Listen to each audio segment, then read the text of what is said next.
Hallo liebe Freunde, heute möchte ich euch einladen, mit mir auf den Pferden von Dieben und des letzten im Erzgebirge erlegten Bären zu wandern. Und die tolle Fernsicht, die bekommt ihr auf dieser Tour überall gratis dazu. Ich wünsche euch viel Spaß beim Anschauen.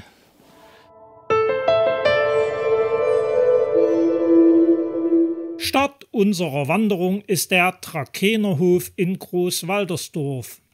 Wollt ihr umweltfreundlich sein, dann könnt ihr hierher auch mit dem Bus anreisen. Leider hat jede Medaille zwei Seiten, so auch unsere heutige Wanderung. Nein, ich meine jetzt nicht, dass ihr erst laufen müsst, bevor ihr in den Trakenerhof einkehren dürft, sondern den Wegverlauf. Nach wenigen Metern habt ihr nämlich die Qual der Wahl, in welche Richtung ihr diesen Rundweg gehen wollt. Ich würde euch deshalb vorschlagen, entscheiden wir uns als Beginn für den Straßenabschnitt. Das heißt, wir gehen einen reichlichen Kilometer an der Mittelseidacher Straße entlang. Zunächst haben wir einen Fußweg und die Ansicht aufs Dorf ist sehr angenehm. Leider ist irgendwann der Fußweg zu Ende und wir müssen einen reichlichen halben Kilometer an der Straße laufen. Aber ein halber Kilometer ist zum Glück nicht weit und so werden wir schnell erlöst und biegen links der sehr guten Markierung mit rotem Punkt folgend auf die neue Waldersdorfer Straße ein. Diese ist eine Landwirtschaftsstraße und ihr müsst euch keine Sorgen wegen Autoverkehr machen. Lediglich an warmen Tagen im Sommer solltet ihr unbedingt zu einer Kopfbedeckung greifen. Und jetzt ist es Zeit zum Umschauen in alle Richtungen und zum Genießen der herrlichen Aussichten, die uns den ganzen Tag begleiten werden. Mit jedem Meter, den wir höher steigen, bieten sich andere Bilder. Richtung Eppendorf, Oederan, Augustusburg oder hoch ins Erzgebirge. Bei gutem Wetter könnt ihr über Grenitz, Großhartmannsdorf in Richtung Branderbesdorf oder Freiberg schauen. Also eine richtige Tour mit Ausblicken.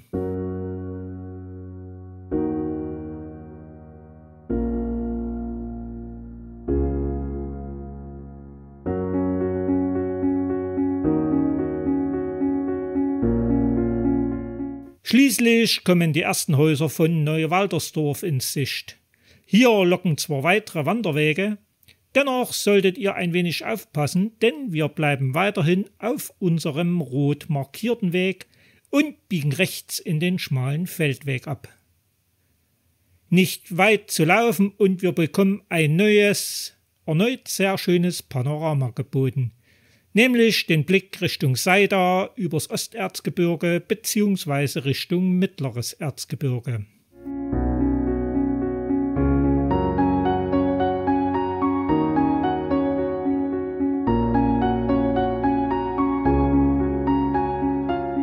In der Senke angekommen findet sich links ein Wildgatter. Aber wer wird sich schon Tiere im Wildgatter anschauen, wenn man diese auch in freier Wildbahn geboten bekommt? Diese sind doch viel schöner und majestätischer. Und so landen wir bereits in Mittelseida. Wer genau hinsieht, der kann schon hier von der Ringstraße aus das Highlight des Dorfes sehen. Nämlich die um 1450 gebaute Wehrkirche. An der Eppendorfer Straße angekommen, gehen wir nach links in Richtung Ortsmitte. Allen Fußballfans wird hier übrigens gleich am Ortseingangsschild klar gemacht, wessen Stammland das hier ist. Und schwupps, schon stehen wir vor der nächsten Entscheidung. Eigentlich führt unser Weg nach rechts. Aber es wäre Sünde, wenn wir schon einmal in Mittelseida sind, diese wundervolle Kirche links liegen zu lassen. Also gehen wir noch die paar 100 Meter und dann stehen wir vor ihr. Vor einer der wenigen noch erhaltenen Wehrkirchen im Erzgebirge. Da es dazu jedoch so viel zu erzählen gäbe, die wundervolle Sonne zum Weiterlaufen lockt, mache ich euch einen Vorschlag. Konzentrieren wir uns heute lediglich aufs Wandern und die Kirche besuchen wir später noch einmal gemeinsam. Einverstanden? Also Kommando kehrt um und über die Eppendorfer Straße zurück an den Bärlochweg. In diesen biegen wir links ein, auch wenn es ein asphaltierter Weg ist. Es ist angenehm, angesichts der erneuten Bilder zu laufen.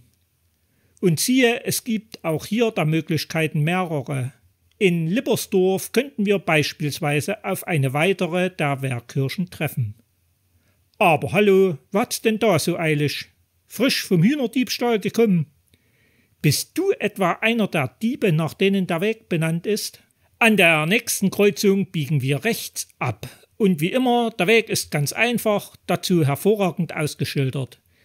Dennoch, für alle, die Bedarf haben, stelle ich erneut die Links von Komoot und Autoactive unten in die Beschreibung. Dort könnt ihr euch die GPS-Daten gerne herunterladen.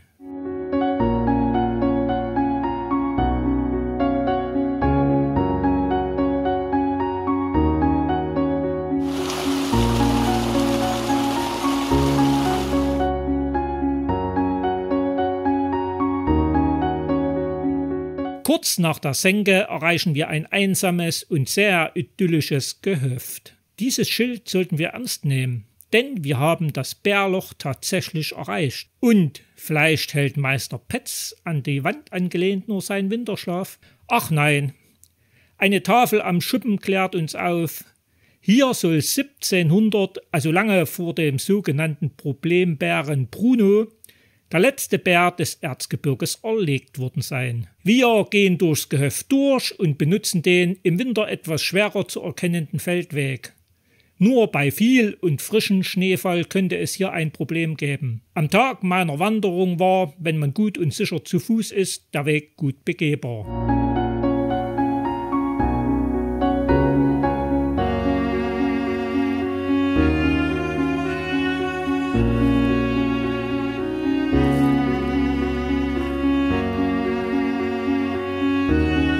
Auf der ersten Kuppe angekommen, haben wir zwei Möglichkeiten zum Laufen. Ich würde euch jedoch dazu raten, weiterhin die Markierung mit dem roten Punkt zu nutzen und nach unten zu laufen. Und da Hühnerdieb Nummer 2. Also, da nun auch Dieb Nummer 3 kommt, ist es wohl an der Zeit, euch über den Diebstaig aufzuklären. Es wird berichtet, hier auf diesen einsamen Wegen sollen sich dereinst zwielichtige Gestalten recht sicher und vor Verfolgung geschützt gefühlt haben. Waren damit auch diese Vierbeinigen gemeint? Schließlich erreichen wir einen kleinen Waldstreifen mit zwei kleinen schönen Teichen. Wir könnten theoretisch geradeaus in Richtung Lippersdorf bzw. Seitenbachtalsperre gehen, aber wir wollen ja zurück zum Trakehnerhof in Großwaldersdorf, also gehen wir rechts ab.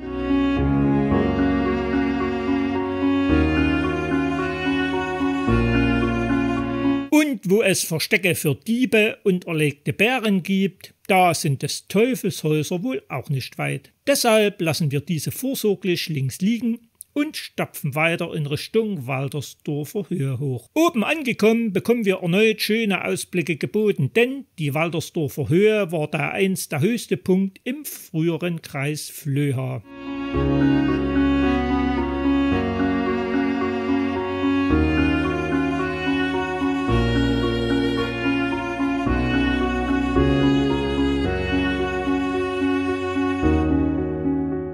Einige 100 Meter nach der Schutzhütte kommen wir an eine erneute Kreuzung.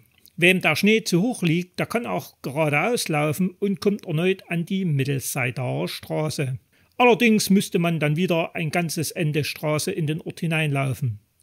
Da wir das jedoch nicht wollen, biegen wir links mit unserer roten Markierung ab. Hier gilt das gleiche wie nach dem Bärloch. Der Feldweg ist ein wenig versteckt bei Schnee, dennoch zu finden. Und wenn man gut und sicher zu Fuß ist, ist der Weg auch gut begehbar. Und sagt selbst, ist die Aussicht auf dem Weg hinunter nach Großwaldersdorf genial? Schreibt doch bitte in die Kommentare, wie ihr das hier oben findet. Ich bin neugierig.